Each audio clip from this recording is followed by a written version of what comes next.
Coming up on News 2, 33-foot special purpose craft law enforcement interceptor boats will be stationed in the U.S. Virgin Islands. Congresswoman Stacey Plaskett, along with U.S. Coast Guard Captain Robert Warren, share the exciting news. In March, this picture was sent in to us, a huge snake captured by a resident on St. Croix. As many residents suspected there may be more lurking out there, turns out they were correct. Plus, Whopper Rotations update.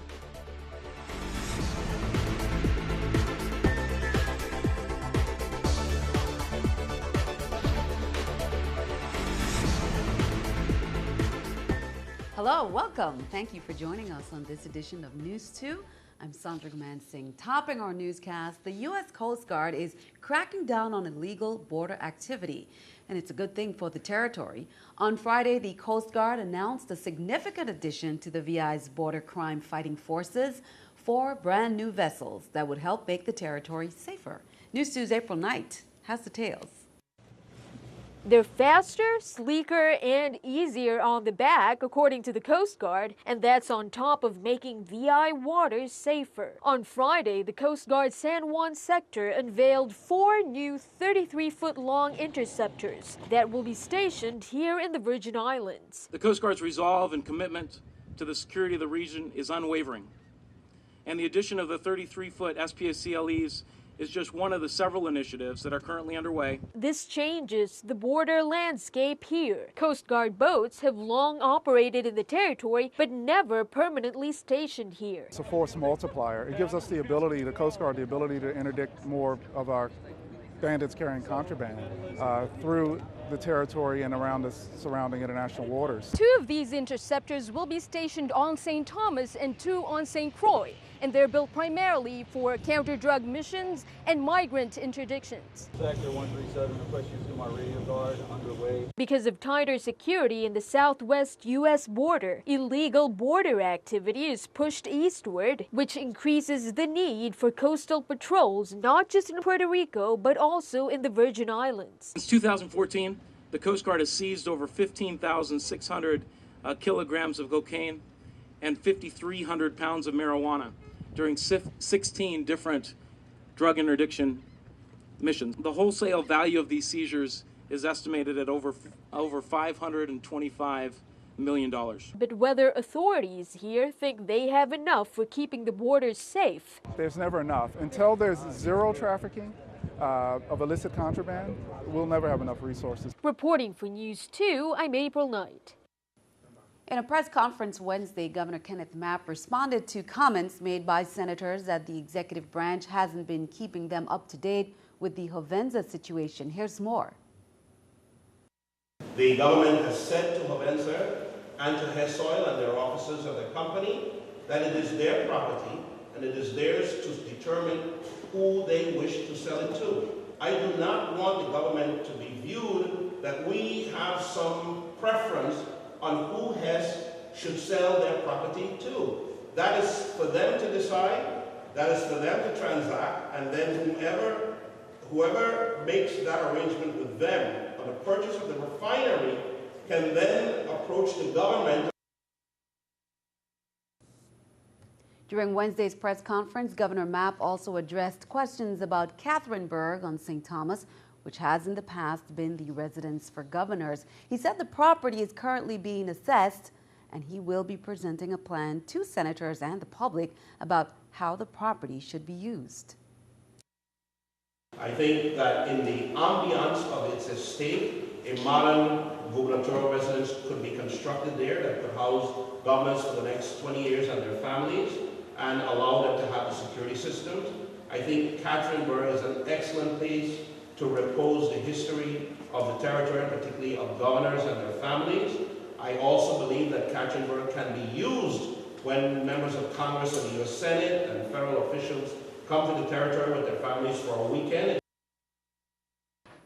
There have been several snakes spotted on the west end of St. Croix in recent months, and at least one resident is concerned by these sightings. News 2's Erica Parsons has the story. Big snakes are making their homes in St. Croix. My wife killed one about a month and a half ago. About 5 foot python. St. Croix native Jill Hurd has never seen a snake, and she rides all over the West End. A few weeks ago, a neighboring rider saw one. Somebody saw a snake up on Cricky Dam Road crossing the road, and they said it was sunning itself out on the asphalt road. This week, John Brady found a boa constrictor on his property. His nephew Jay saw it. On Tuesday, my uncle, when agriculture brought their machine to do some grass cutting in his yard, hit a snake. And my uncle immediately called me. You know, he brought the snake down. We went over to DPNR and showed them. And while we were at DPNR, we find out that about 6 weeks earlier, they found another snake, a little bigger than the one we had, which was like 4.5 feet. And that snake had apparently 80 eggs within it. The residents here say this environment makes it easy for the snakes to live, and this problem may have started years ago. Whenever you bring in exotic pets, I think U.S. Customs are involved, Department of Agriculture is involved, you know, but there needs to be a tracking of these type of reptiles, because what will happen if one of these type of snakes, which their method of killing is to constrict around its victim and then consume it. So if they constrict around a dog or a little child, then what? Watson wants the government to take action before the problem grows even bigger. The people in power needs to start looking at these situations with snakes, because I understand when we took the snake to DPNR that within since the closing of Hess or something, they found like 12 snakes in the wild.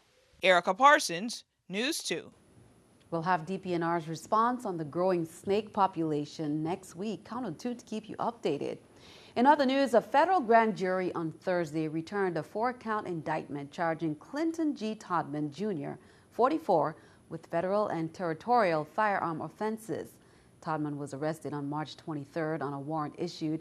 He was released on an unsecured $25,000 bond.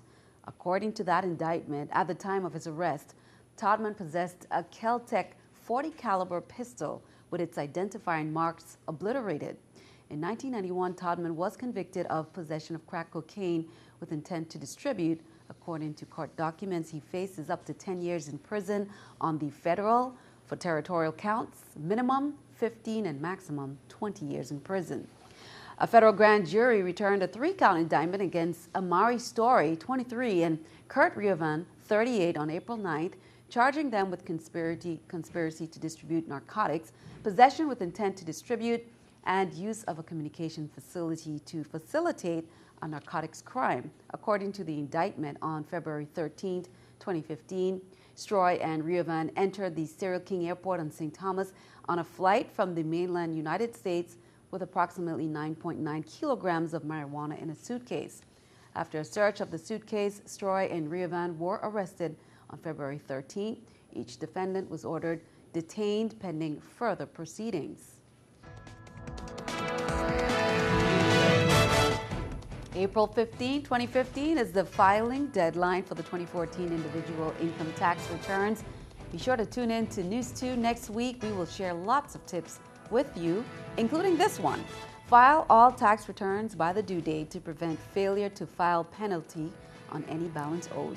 Now, the Saturday Taxpayer Assistance Program continues on St. Thomas and St. Croix.